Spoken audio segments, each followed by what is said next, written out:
বগুড়ার ৭ আসনে বিএনপি চেয়ারপারসনের সাবেক প্রধানমন্ত্রী বেগম খালেদা জিয়ার আসনে মনোনয়নপত্র সংগ্রহ করেছেন গাবতলী উপজেলা বিএনপির সভাপতি মোর্শেদ মিল্টন।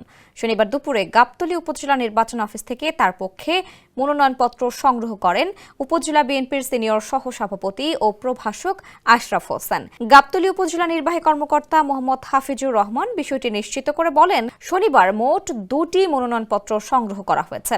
একটি মোর্শেদ মিল্টনের নামে এবং অপরটির নাম তাৎক্ষণিকভাবে জানা সম্ভব হয়নি। মোর্শেদ মিল্টন বলেন, দলীয় সিদ্ধান্ত অনুযায়ী আমাদের মনোনয়নপত্র সংগ্রহ করতে বলা হয়েছে, তাই আপাতত মনোনয়নপত্র তোলা হয়েছে। পরবর্তী সব সিদ্ধান্ত কেন্দ্রীয় নির্দেশনা অনুযায়ী নেওয়া হবে। জীবন অবাক না করলে কে করবে? 28% মিল্ক ফ্যাটের অবাক করার সাথে ফ্রেশ মিল্ক পাউডার। জীবন অবাক করুক প্রতিদিন। এর আগে 21 ডিসেম্বর একই আসনে বিএনপি চেয়ারপারসন বেগম খালেদা জিয়ার নামে মনোনয়নপত্র উত্তোলন করেন তার উপদেষ্টা ও সাবেক সংসদ সদস্য হেলালুজ্জামান তালুকদার লালু।